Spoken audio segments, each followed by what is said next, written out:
Para Vladimir Putin, o Mar Negro já foi um lago russo. Hoje, o Mar Negro se transformou em uma armadilha mortal para os navios russos. Os drones marítimos da Ucrânia prenderam a enorme frota sombra da Rússia nos portos. Capitães russos desesperados estão recorrendo a uma única rota para sobreviver, a costa turca. O destino dos navios russos agora está entre os lábios de Recep Tayyip Erdogan. Para mapear esta rendição estratégica, primeiro precisamos olhar os dados de tráfego marítimo. As rotas dos navios que ostentam a bandeira russa, como o petroleiro Strategic, sob sanções dos Estados Unidos e da União Europeia, já não seguem as rotas diretas habituais. Esses navios não se atrevem a aventurar-se em mar aberto desde o momento em que saem do porto de Novorossiysk. A rota agora é traçada com medo. Os navios primeiro se dirigem para Sochi, depois seguem a costa da Geórgia e, finalmente, a costa da Turquia, avançando em direção ao Estreito de Bósforo. Isso não é uma simples mudança de navegação. É uma admissão dos capitães russos de que, se sairmos para o mar aberto, morreremos. Por trás da tática de fuga da Rússia está a assimetria tecnológica e o poder de ataque implacável da Ucrânia. No final de novembro, os petroleiros Kairos e Virat foram implacavelmente caçados por drones Magura enquanto navegavam no Mar Negro aberto. Talvez nenhum navio tenha sido afundado nesses ataques, mas os danos no casco foram tão críticos que suas capacidades operacionais foram imediatamente perdidas. Os ataques de dezembro ao petroleiro Dashan, no Mar Negro, e ao petroleiro Mercy, na costa de Senkal, provam o quão assustador o alcance da Ucrânia se tornou. O Serviço de Segurança da Ucrânia admitiu publicamente pela primeira vez que esses ataques não foram acidentais, mas realizados especificamente para cortar a capacidade da Rússia de financiar a guerra. A mensagem do SBU foi clara: se você está transportando petróleo russo, você é um alvo legítimo. Essa psicologia é o principal fator que leva esses navios às costas turcas sob o guarda-chuva protetor da OTAN. Os capitães russos calculam que não enfrentarão ataques de drones kamikaze nas águas territoriais da Turquia, um membro da OTAN. Assim, a Grande Rússia está se escondendo sob o guarda-chuva da OTAN para sobreviver. Tecnicamente falando, esta situação significa o colapso da consciência situacional da Rússia no mar. O meio do Mar Negro já não é mais um corredor de passagem seguro para os navios russos, é uma zona de tiro livre da Ucrânia. Até mesmo pontos críticos como o terminal de petróleo Shchekinch em Novorossiysk e a refinaria de Tuapse já não são seguros. A Ucrânia constantemente assedia esses portos com drones, impedindo ou atrasando o carregamento dos navios. Com os sistemas de radar na Crimeia cegos e o Estreito de Kerch ao alcance dos mísseis Neptune, a marinha russa está deslocada em sua própria casa. Olhando para este quadro de uma perspectiva mais ampla, o que emerge é um dos maiores paradoxos geopolíticos da história russa moderna. Chamamos isso de paradoxo do escudo da OTAN. A Rússia afirma em sua retórica oficial que está em guerra com a OTAN. Ela apresenta a OTAN ao seu povo como um inimigo existencial. No entanto, na prática, para sobreviver, depende do guarda-chuva de soberania de um dos membros mais importantes dessa aliança inimiga, a Turquia. Esta é uma situação de total humilhação estratégica para Vladimir Putin. A doutrina que sonhou com acesso a mares quentes por séculos foi agora destruída por drones ucranianos e seus destroços foram levados para as costas turcas. A ironia aqui não é apenas uma questão de necessidade geográfica. Este é um resultado do domínio estratégico que Ankara estabeleceu desde o início da guerra. Não se deve esquecer que a Turquia, dona das costas onde os navios russos agora se abrigam, nunca reconheceu a anexação da Crimeia. Desde 2014, Ankara definiu os direitos dos tártaros da Crimeia e a integridade territorial da Ucrânia como sua linha vermelha. Enquanto Putin passou anos tentando russificar a Crimeia, Erdogan foi o líder que mais vocalmente defendeu a tese de que a Crimeia pertence à Ucrânia na arena diplomática. Além disso, essa relação não se limitou à retórica diplomática.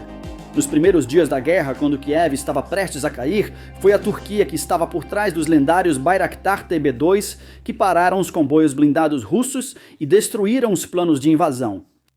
Então, hoje, Putin está se refugiando nas águas do país que tecnologicamente interrompeu o avanço de seu exército, agora para salvar os restos de sua marinha. No passado, a Turquia conseguiu ser o único ator na mesa com sua identidade de mediador, enquanto atrapalhava os planos da Rússia com seu apoio à Ucrânia no campo de batalha. Os apelos de Erdogan pela paz e seu papel nas trocas de prisioneiros fizeram dele o único interlocutor que Putin não podia ignorar. Agora, esta equação foi levada um passo adiante. Ankara não é mais apenas quem prepara a mesa. É a mão que segura a tábua de salvação da Rússia no Mar Negro.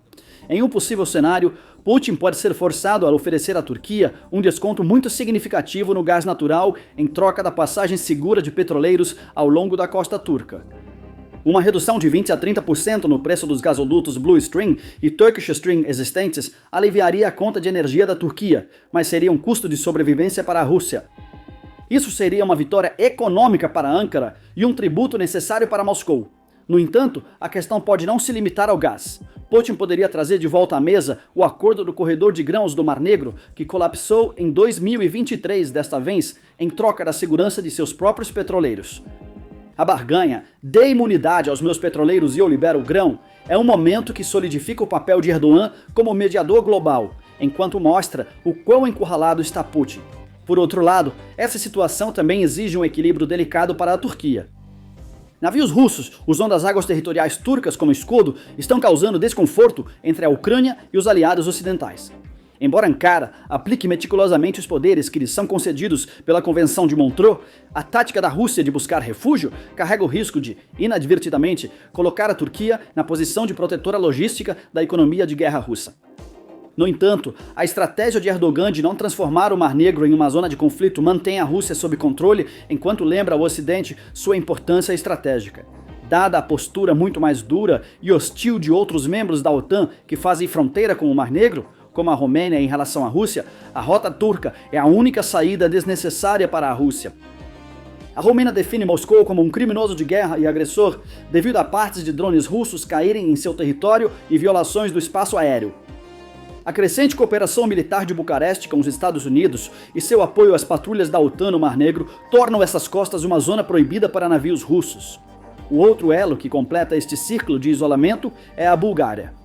A administração de Sófia codificou a Rússia como uma ameaça direta à segurança desde a invasão de 2022. Ela vê a presença da Rússia no Mar Negro como um elemento que compromete a segurança marítima. Em particular, a interferência eletrônica nos sistemas de navegação dos navios russos esgotou a paciência da Bulgária. Apesar da propaganda de Moscou de que eles nos viram às costas sob pressão da OTAN, Sofia está agindo inteiramente com base em suas próprias preocupações de segurança. Graças ao grupo de tarefas de contramedidas de minas do Mar Negro, que estabeleceu com a Turquia e a Romênia, a Bulgária criou um escudo eficaz contra as ameaças híbridas da Rússia e minas descontroladas no mar. A arma energética de Putin também não está funcionando aqui. A dependência do gás russo foi quebrada graças ao gás do Azerbaijão e aos terminais de GNL, enquanto as perdas no turismo foram compensadas por fundos da União Europeia. A costa búlgara também se tornou território proibido e hostil para navios russos. Portanto, a única opção de Putin é esperar a porta de Erdogan. No processo, a imagem da Rússia como superpotência energética foi destruída. Uma superpotência protege suas rotas comerciais com sua própria marinha. Não tenta negociar escondendo-se nas costas do vizinho. A passagem de petroleiros ao longo da costa turca proclama ao mundo inteiro o isolamento geopolítico e a dependência da Rússia. Essa vulnerabilidade não se limitará ao Mar Negro. Causará interrupções em uma ampla cadeia de suprimentos que se estende desde a logística da presença da Rússia na Síria até as operações do Wagner na África.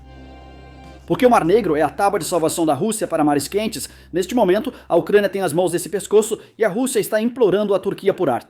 Esta mudança de rota é um nó amarrado nas artérias econômicas da Rússia, e seu impacto está sendo sentido desde o planejamento orçamentário em Moscou até as refinarias na Índia.